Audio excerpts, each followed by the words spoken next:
বিজ্ঞাপন হয়ে করেছে আমার মুখ্যমন্ত্রী, সে কথাটাও কিন্তু একজন সাংবাদিক, আইপ্যাক পোষিত সাংবাদিক, তৃণমূল ঘেঁষা সাংবাদিক, মুর্শিদাবাদে ওই আমার ক্লায়েন্ট হুমায়ুন কবিরকে উত্তেজিত করিয়ে উদ্দেশ্য প্রণীত ভাবে উনার নরম জায়গায় আঘাত দিয়ে উনাকে উত্ত্যক্ত করে উনার মুখ দিয়ে এই কথাটা বেরিয়েছে, যেটাকে আমিও সমর্থন করি না। কিন্তু আইনজীবী হিসাবে, আমার ক্লায়েন্ট হিসাবে তাকে প্রোটেকশন দেবার দায়িত্ব আমার। তাই যে সাংবাদিক উনাকে এই কথা বলিয়েছে, উনার মুখ দিয়ে উনাকে উত্তেজিত করে, উনাকে উৎসাহিত করে, উনাকে পীড়ন করে, উনার মুখ দিয়ে এরকম কথা বার করেছে, সেই সাংবাদিক আমার ক্লায়েন্ট আমার কাছে এসছিল মাননীয় বিধায়ক হুমায়ুন কবির সাহেব। তার মামলা যখন আমরা নিয়েছি, সঙ্গে সঙ্গে হুমায়ুন কবিরের বিরুদ্ধে কতগুলো এফআইআর হয়েছে একটা জানতে পারলাম, ইংলিশ বাজার মাল্লা, একটা রেজিনগর থানা মুর্শিদাবাদ ডিস্ট্রিক্ট, একটা বহরমপুর মুর্শিদাবাদ জেলা, আর একটা শক্তিপুর মুর্শিদাবাদ জেলা। মোট 4টে এখন পর্যন্ত আমরা পেয়েছি। তাই আমরা ডিজিপি, ডাইরেক্টর জেনারেল অফ পুলিশের কাছে আমরা ইমেল করে আমার ক্লায়েন্টের হয়ে আমি চিঠি প্রেরণ করেছি যে আমার client Humayun Kabir, my client Humayun Kabir বিরুদ্ধে কতগুলো এফআইআর হয়েছে আমাদেরকে জানানো হোক। সেই ডিজিপি জানালে আমরা এটাকে নিয়ে হাইকোর্টে যা করার আমার ক্লায়েন্টের প্রোটেকশন দেবার মতো ব্যবস্থা আমরা করব। এমতো অবস্থায় আমার মুখ্যমন্ত্রী ওনাকে সতর্ক করেছে এবং আমার ক্লায়েন্টও সতর্কমূলক কথাবার্তা বলবে বলে আমি আশা করি। তাই যে সাংবাদিক ওনাকে উত্তেজিত করেছে, যে সাংবাদিক ওনার মুখ দিয়ে আনাপ শনাপ বকিয়েছে, যে সাংবাদিকের উপর উনি রেগে গিয়ে এই কথা বলেছেন, সেই সাংবাদিকের উপর আমরা মামলা করতে চলেছি। আজকে মুখ্যমন্ত্রী কিন্তু বিধানসভায় তাকে হুঁশিয়ারি দিয়ে বললেন এটাই তার শেষ ভাষণ হতে পারে। দেখুন, মুখ্যমন্ত্রী সদ্য শুভেন্দু অধিকারী সাহেব, তিনি মুখ্যমন্ত্রীর চেয়ারে, সাংবিধানিক চেয়ারে এবং আইনের চেয়ারে বসে উনি উনার কথা বলেছে। আমি আমার ক্লায়েন্টকে প্রোটেকশন দেবার জন্য একজন আইনজীবী হিসাবে যতটুকু আমার ক্লায়েন্টকে সতর্ক করার এবং আইনি প্রোটেকশন দেবার আমরা দেব। এক্ষেত্রে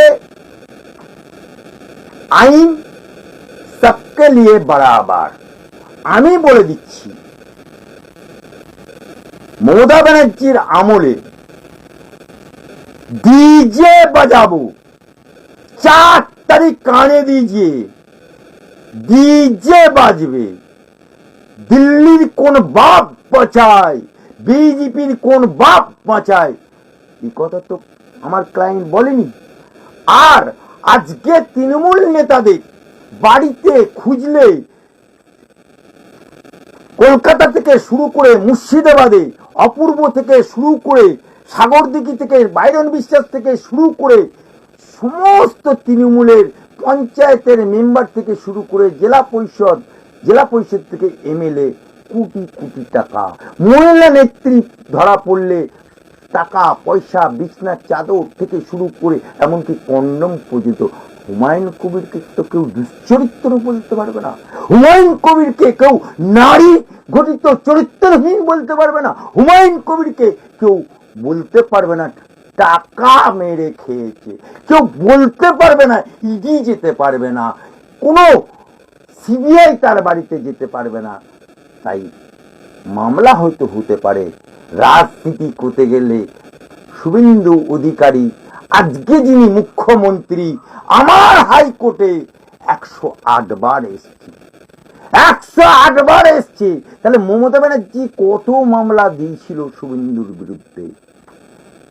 হুমায়ুন কবির যেহেতু শাসক দল বিরোধী নেতা, তারপরে মোচমান নেতা, তারপরে ঠোঁটকাটা নেতা, তারপরে উত্তেজনামূলক কথা বলনেওয়ালা একটা নেতা, সুতরাং তার বিরুদ্ধে কেস হবে না?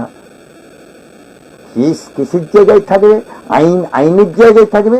তবে কানুন সবকে লিয়ে বরাবর, ভারতের সংবিধান কানুন মেনে সবাইকে চলার অধিকার দিয়েছে।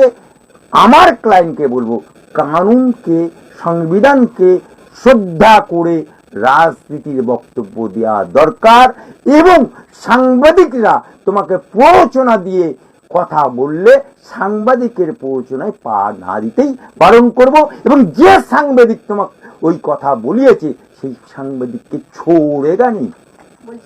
বিজেপির এমএলএ অসীম সরকার সে মুসলমানদের কোরআনকে নিয়ে অনেক বাজে কথা বলেছিল। তৃণমূলের সরকার ছিল, মমতা ব্যানার্জির সরকার ছিল, তো সেই সরকারের বিরুদ্ধে 100টা থানায় এফআইআর হয়েছিল। তো কি হয়েছিল, রেজাল্ট কি? শূন্য। পুলিশ কোনো অ্যাকশনই নিতে পারেনি অসীম সরকারের বিরুদ্ধে।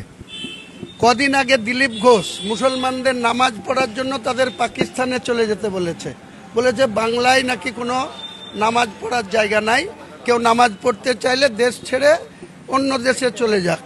এটা কি দিলীপ ঘোষ ঠিক বলেছে? তাহলে তার বিরুদ্ধে কটা এফআইআর হয়েছে? তো আমরা আবার ঘুরে 190 বছরের ব্রিটিশের আমল যেন চলে আসছে। এটাই দুর্ভাগ্য যে আমরা চাই সুশাসন। বাংলার মানুষ নতুন করে ভারতীয় জনতা পার্টির উপরে আস্থা রেখেছে। 2,93,06,000 ভোট বিজেপিকে দিয়েছে। যারা হেরেছে তারা 2,60,61,000 ভোট পেয়েছে। আমার আমজনতা উন্নয়ন পার্টি, সিপিএম, কংগ্রেস, আইএসএফ মিলে টোটাল শাসক দলের যা ভোট তার থেকে 2,93,06,000 শাসক দলের ভোট, আর আমাদের বিরোধীদের ভোট 3,26,00,000। এটা মনে রাখতে হবে। বিভাজন হয়েছে, ভোট কাটাকাটি হয়েছে, সরকারে এসছে, তাদের সুশাসন দিতে হবে। বাংলার 11.5 কোটি মানুষকে সুশাসন দিতে হবে, উন্নয়ন করতে হবে, তা না হলে মানুষ আবার এদেরকেও শাসন ক্ষমতা থেকে আবার বিরোধীতে পাঠিয়ে দেবে। এটা হচ্ছে বাংলা কথা, এর মধ্যে কোনো ভেজাল নেই। আর আমরা আমাদের বিরুদ্ধে যত খুশি কেস হোক, আমরা কোনো অন্যায় কাজ করি না, আমরা মানুষের উপরে কোনো জুলুম করি না, মানুষের উপরে কোনো কাজ করে দেওয়ার বিনিময়ে চাকরি বলুন বা অন্য কোনো কাজ বলুন, কোনো থানাতে কোনো মানুষ বিপদে পড়লে সে হিন্দু মুসলমান দেখি না, আমরা কাউকে জিজ্ঞাসা করি না আপনি কোন ধর্মের মানুষ, কোন বাড়ি থেকে এসছেন। আজও সকালবেলায় 100 লোককে দেখা করেছি, সাক্ষাৎ করেছি, তার মধ্যে 20টা হিন্দু লোককে সার্টিফিকেট দিয়েছি, তাদের ইনকাম সার্টিফিকেট, তাদের আধার কার্ড সংশোধনে, সেখানে আমরা দেখি না।